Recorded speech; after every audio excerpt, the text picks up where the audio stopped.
Shalom beloved people, kita ada di penghujung tahun 2020. Di malam terakhir tahun ini Tuhan mengingatkan saya akan 2 Tawarik pasal 20.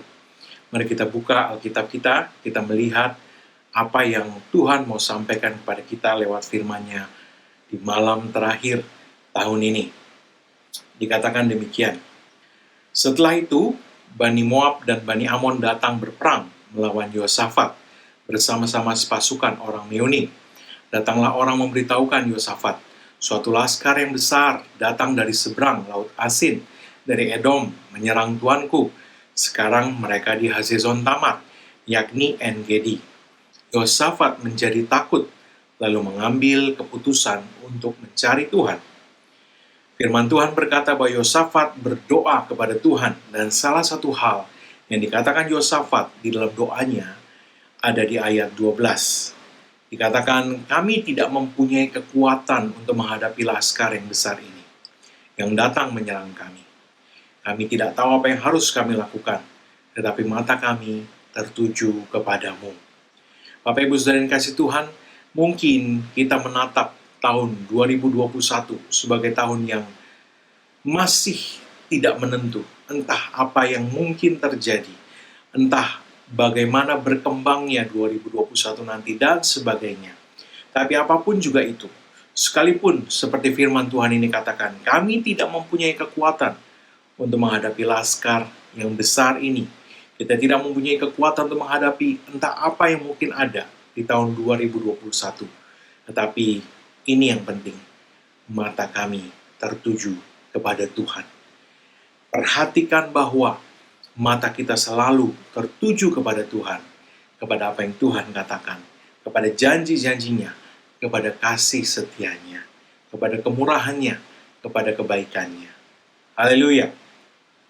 Kemudian firman Tuhan datang kepada Yosafat lewat Yahaziel. Di ayat 14 dikatakan, lalu Yahaziel bin Sakaria bin Benaya bin Matanya, seorang Lewi dari Bani Asaf, dihinggapi roh Tuhan di tengah-tengah jemaah, dan berseru, camkanlah hai seluruh Yehuda dan penduduk Yerusalem, dan tuanku Raja Yosafat, beginilah firman Tuhan kepadamu, janganlah kamu takut dan terkejut karena laskar yang besar ini, sebab bukan kamu yang akan berperang, melainkan Allah. Besok haruslah kamu turun menyerang mereka. Mereka akan mendaki pendakian Ziz, dan kamu akan mendapati mereka di ujung lembah, di muka padang gurun Yeruel. Dalam peperangan ini, tidak usah kamu bertempur.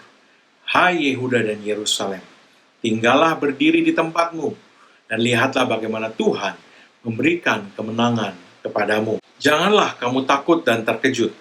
Majulah besok menghadapi mereka. Tuhan akan menyertai kamu. Ayat 18 berkata, lalu berlututlah Yosafat dengan mukanya ke tanah. Seluruh Yehuda dan penduduk Yerusalem pun sujud di hadapan Tuhan dan menyembah kepadanya. Kemudian orang Lewi dari Bani Kehat dan Bani Korah bangkit berdiri untuk menyanyikan puji-pujian bagi Tuhan, Allah Israel, dengan suara yang sangat nyaring. Keesokan harinya, pagi-pagi, mereka maju menuju padang gurun Tekoa. Ketika mereka hendak berangkat, berdirilah Yosafat dan berkata, dengar, hai Yehuda dan penduduk Yerusalem, percayalah kepada Tuhan, Allahmu, dan kamu akan tetap teguh. Percayalah kepada nabi-nabinya, dan kamu akan berhasil. Bapak Ibu Saudara yang dikasih Tuhan, Tuhan berpesan, memasuki 2021, percayalah kepada Tuhan, maka kamu akan tetap teguh. Dan percayalah kepada perkataan firman-Nya, perkataan yang disampaikan lewat firman Tuhan, sebab lewat perkataan firman-Nya itu, engkau akan berhasil. Ayat 21, setelah ia berunding dengan rakyat, ia mengangkat orang-orang yang akan menyanyi nyanyian untuk Tuhan dan memuji Tuhan dalam pakaian kudus yang semarak pada waktu mereka keluar di muka orang-orang bersenjata, sambil berkata, nyanyikanlah nyanyian syukur bagi Tuhan, bahwasanya untuk selama-lamanya kasih setianya. Sekali lagi, nyanyikanlah nyanyian syukur bagi Tuhan, bahwasanya untuk selama-lamanya kasih setianya. Ketika mereka mulai bersorak-sorai dan menyanyikan nyanyian pujian, dibuat Tuhanlah penghadangan terhadap Bani Amon dan Moab dan orang-orang dari pegunungan Seir yang hendak menyerang Yehuda, sehingga mereka terpukul kalah.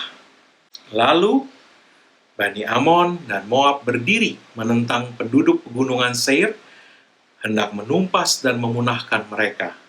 Segera sesudah mereka membinasakan penduduk Seir, mereka saling bunuh-membunuh. Ayat 24. Ketika orang Yehuda tiba di tempat peninjauan di padang gurun, mereka menengok ke tempat laskar itu. Tampaklah semua telah menjadi bangkai berhantaran di tanah. Tidak ada yang terluput. Bapak Ibu Saudara yang kasih Tuhan, tahun depan Tuhan akan berperang buat kita dan memberikan kemenangan yang gilang gemilang kepada kita. Jangan takut, rest, percayalah kepada Tuhan, bersandarlah kepadanya, rest in Him. Engkau akan melihat bagaimana Tuhan memberikan kemenangan kepadamu. Lalu, ayat 25, Yosafat dan orang-orangnya turun untuk menjarah barang-barang mereka. Mereka menemukan banyak ternak, harta milik, pakaian dan barang-barang berharga yang mereka rampas itu lebih banyak daripada yang dapat dibawa. 3 hari lamanya mereka menjarah barang-barang itu, karena begitu banyaknya. Pada hari keempat mereka berkumpul di lembah pujian. Di sanalah mereka memuji Tuhan. Dan itulah sebabnya orang menamakan tempat itu lembah pujian hingga sekarang. Sekali lagi Bapak Ibu Saudara yang dikasih Tuhan, di hari terakhir 2020 ini, seperti apapun kelihatannya tahun yang akan datang, jangan menilai tahun depan berdasarkan tahun ini, sebab Tuhan akan memberikan kemenangan kepada kita. Mari melangkah maju dengan menyanyikan nyanyian syukur kepada Tuhan. Nyanyikan nyanyian syukur kepada Tuhan. Apapun kelihatannya yang ada di depan, nyanyikanlah nyanyian syukur kepada Tuhan, sebab untuk selama-lamanya kasih setianya. Apa artinya? Artinya sebagaimana Tuhan sudah menolong kita dahulu, Tuhan akan menolong kita lagi dan menolong kita lagi. Dia pasti menolong kita lagi. Jadi maju dengan menyanyikan nyanyian syukur, dengan hati dipenuhi puji-pujian dan sorak-sorai. Melangkah masuk ke tahun yang baru dengan pengetahuan bahwa Tuhan berjalan di depan kita untuk membuka jalan kita, berperang bagi kita, dan memberikan kemenangan yang gilang gemilang kepada kita. Haleluya. Malam ini, mari bersama dengan keluarga naikkan nyanyian syukur kepada Tuhan. Naikkan puji-pujian dan ucapan syukur. Naikkan syukur untuk sepanjang tahun ini. Naikkan syukur bahwa Tuhan ada di depan kita, berjalan memasuki 2021 untuk memberikan kemenangan yang gilang gemilang kepada kita. Ingat, Tuhan ada bersama dengan kita. Immanuel. Dia berjalan di depan kita dan dia sudah melihat keseluruhan 2021. Dan laporan Tuhan mengenai tahun depan adalah, aku ini mengetahui rancangan-rancangan apa yang ada padaku mengenai kamu. Bukan rancangan kecelakaan, melainkan rancangan damai sejahtera untuk memberikan kepada kamu hari depan yang penuh harapan. Haleluya. Satu lagi, ingatlah bahwa sekalipun kelihatannya ada halangan yang mustahil yang menghadang di depan kita, Tuhan berjalan di depan kita untuk berperang dan memberikan kemenangan kepada kita. Jadi maju sambil menaikkan nyanyian syukur kepada Tuhan. Amin. Tuhan Yesus memberkati.